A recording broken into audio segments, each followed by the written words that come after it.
Hey, what's going on, guys? Today I was going to just do a little follow-up here to yesterday's video on stride length and stride frequency.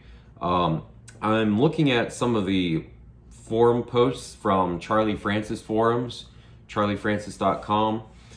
Check out the forum section. It's so helpful. It's just a gold mine of information. I remember there was some really good posts on stride length and stride frequency. One of the threads that I'm looking at, I just remember so many great quotes from this one, but this one is titled Force, the Bridge Between Stride Length and Frequency. I just love that title. It's not about one or the other, but it's about how do we get the athlete to connect to both, really, because you need both. But, how do we maximize the athlete's potential? So, one of the posts, or posters, I should say, Coach Hare is on here, and he has some really interesting comments, really awesome. I'm just going to go ahead and read them. We are discussing force and the relationship it has between stride frequency and stride length. First, it is harder to turn over fast at the beginning of a race. Newton's first law states that. Why? Because resistance is at its highest. A body at rest wants to stay at rest. If the athlete is running correctly, the resistance of the ground will slow the cycle of the leg down. As the athlete picks up speed, the resistance the ground offers diminishes. As the resistance diminishes, the leg is able to cycle through faster if the same amount of force is offered. Ground resistance is at its lowest at top speed. That is the reason that the athlete is at top speed, because the ground can offer no more resistance. It is the dynamic between the ground resistance and the athlete force that results in speed.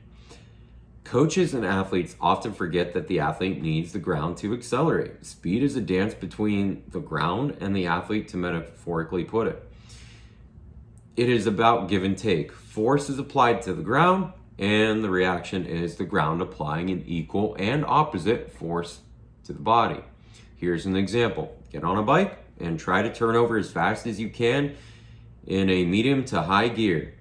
Resistance is at its highest at the start, but as the bike picks up speed, pedal resistance diminishes and frequency is gained.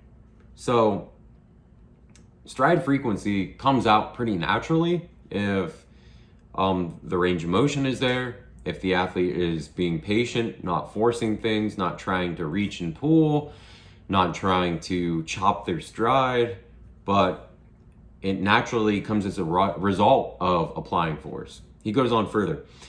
Too many coaches are coaching the speed right out of their athletes. Some believe that it is stride frequency, and others believe that it is stride length that causes speed.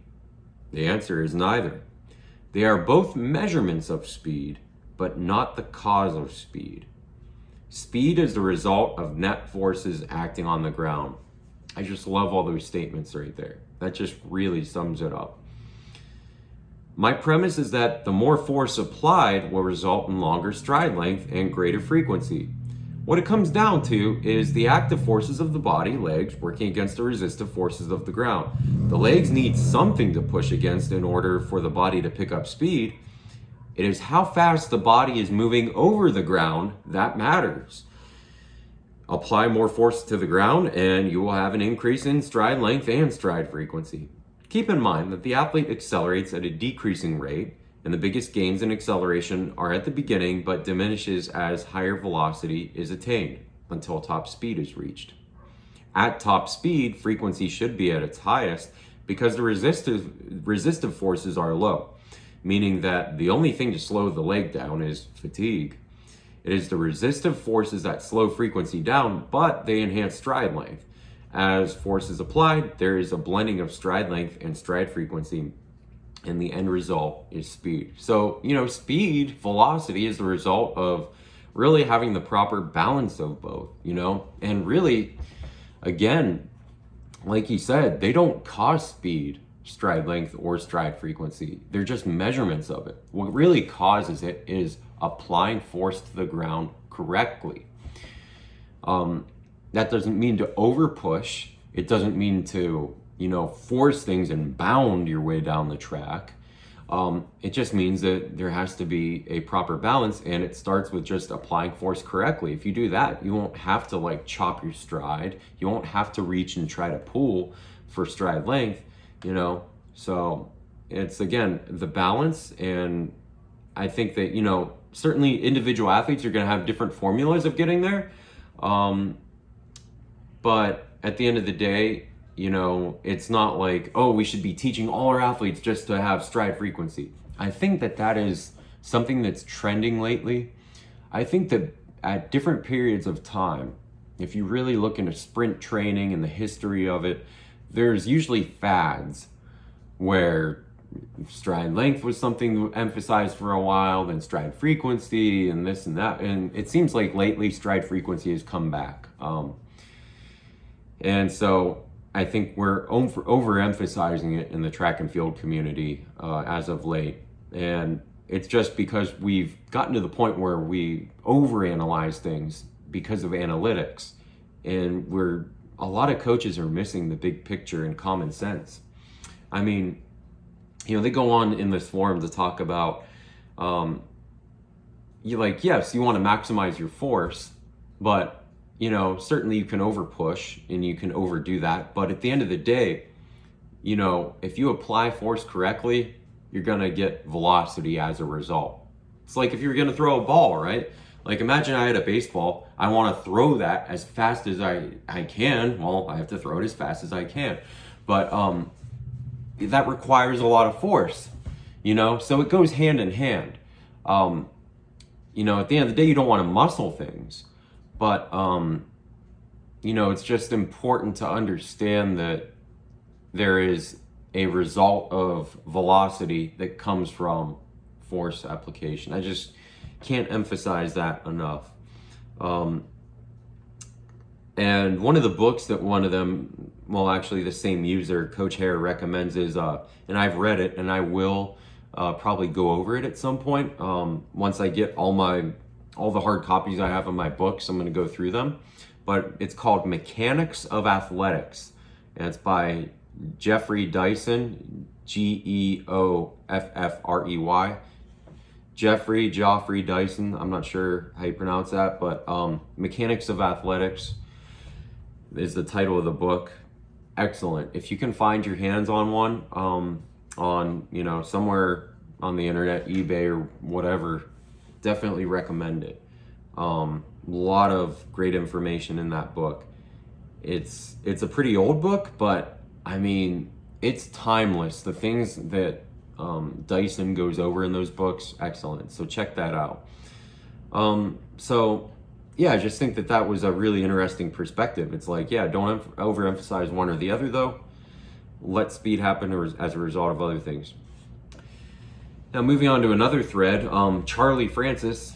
You know, some of you are probably familiar with him, but for those of you who aren't, he was the coach of Ben Johnson, Angela Isajenko, and many other of Canada's top sprinters, Desai Williams, all world-class sprinters. And here he is posting on his own forum some years ago when he was still alive.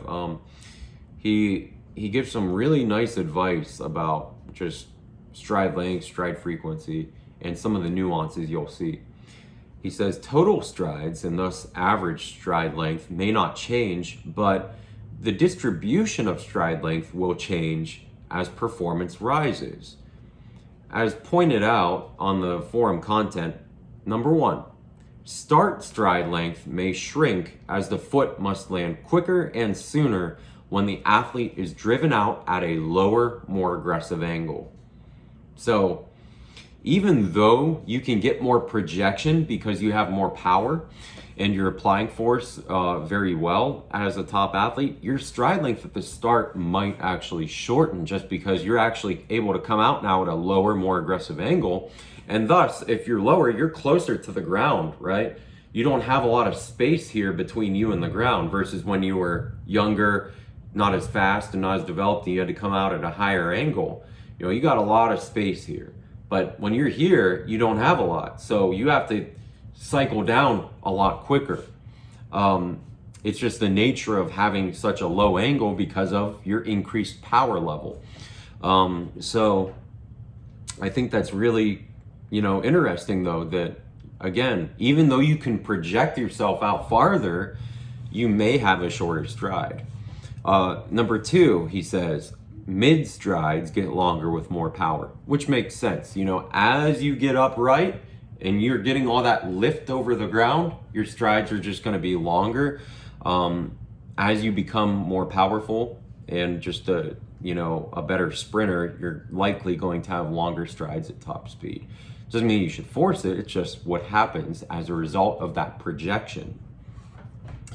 3, last few strides get significantly shorter as they change from freewheeling slow bounds to power strokes, closer in length to those of mid-race at a much higher rate.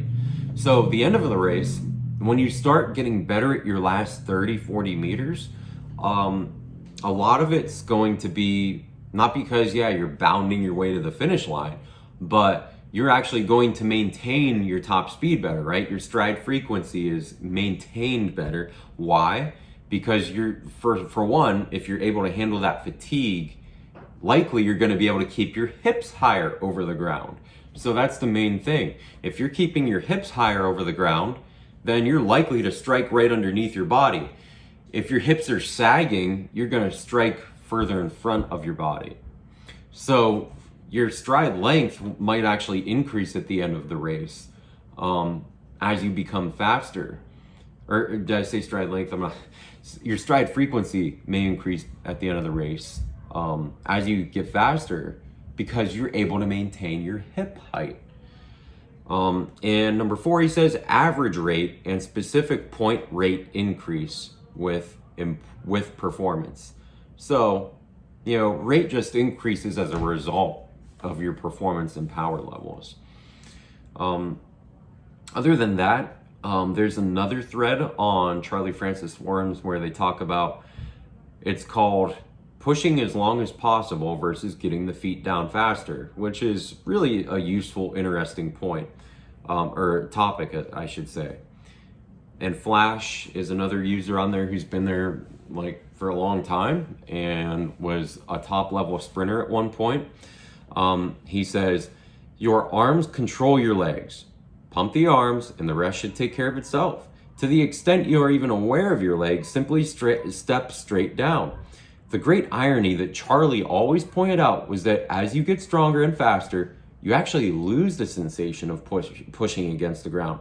Charlie's main cue for running a race from the blocks was flick the wrist and pump the arms. So, just keep it simple. Don't overanalyze the legs. I think this is the best possible advice. You shouldn't be forcing stride length. Don't force stride frequency.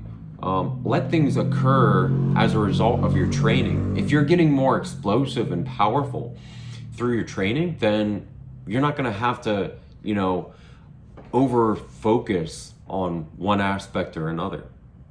I know he made some other good points here. Let me just scroll down a bit. And there's this other guy, Rich Hand. Rich Hand made a good point. Throughout the whole 100 meters, it's a delicate compromise between pushing right through and getting your feet off the ground. If you have the flexibility to extend your hip properly, your body may eventually find its niche in this compromise. You certainly don't want to be forcing hip extension. This is when you will run slower. So yeah, absolutely, don't force pushing and don't force chopping. Flash goes on to say, be careful when studying the technique of top sprinters and then trying to emulate it. Very good advice. You can easily fall into a trap because there's a big difference between how it looks and how it feels. This is the single most important thing I learned from my brief time training with Charlie. Simply step down. All you should feel are your legs moving up and down in front of your body. The rest happens too fast to feel it, or at least it should. It almost feels like you're just stamping your feet up and down. Same thing with arm drive. pull the arm down in front of the body, not back. Think vertical motion with the arms and legs. So you're minimizing, the thinking process. If you're thinking about, oh, I got to cycle through, you're thinking about a bunch of different directions at the same time. If you're thinking just up and down like a piston-like action, things will happen faster. And you're going to end up striking right underneath your body. You're not going to overstride in front of your body. You're not going to overstride by pushing out the back either. If you keep it up and down, it minimizes the thinking and it keeps the athlete focused. And I find this something that has definitely worked in my practice as well. And he brings up other great points. He says it has more to do with what the correct technique feels like. How you get there might require different coaching cues for different people. You'd have to see how a particular athlete is running and know that person before you can settle on an appropriate cue. But no matter how you get there, the less time you spend on the ground, the less you're going to feel the ground. I seem to recall Charlie mentioning a few times that as young sprinters get faster and begin to feel the ground less, sometimes they panic and try to push hard against the track to get back that feeling of power. That's what you want to avoid. In one of his videos, he mentions Angela Sajenko walking over to him in tears after he had just timed her in a personal best. When he asked her what was wrong, she said, "I can't feel my legs." And Charlie responded, "That's what it's supposed to feel like." After that, she was fine. He goes on to give a nice analogy to reinforce his point here. Think of weightlifting. When you first start, you might warm up with an empty bar, 45 pounds. Then you might load it to 95 pounds. In the beginning, you feel a huge increase in load. Fast forward to when you can lift 300. At that point, you can barely tell the difference between an empty bar and 95 pounds. In sprinting, you're dealing with a relatively constant resistance, body weight. Therefore, as you become more powerful and faster, it will feel easier to propel that weight. That makes so much sense. And in one of the last posts on here, Adanail, he says, usually when the athlete has enough strength and reactive strength, the triple extension happens without you noticing it at all. So these things happen automatically when the training is right. If you are applying force correctly, then the extension isn't something you're going to have to even think about or force. That's why I like having athletes do medicine ball throws. That's why I like having athletes do push-up starts. Push-ups starts where they're flat off the ground. Falling starts, just different positions like that. And that automatically teaches them to get good extension. It teaches them to get into good positions without having to think about, do I have enough stride length? Do I have enough stride frequency? Using these reactive drills just automatically will get the athlete into a very ideal position. And it will develop their power levels to where, again, they don't have to think about overextending, or they don't have to think about chopping artificially and being overly quick. So again, Charlie Francis, the forums are a great resource. Definitely recommend you to check that out. Also, again, check out the book Mechanics of Athletics by Geoffrey Dyson. Definitely great resources and can't recommend them enough. So yeah, next time I'll cover starts and the different types and how to apply those.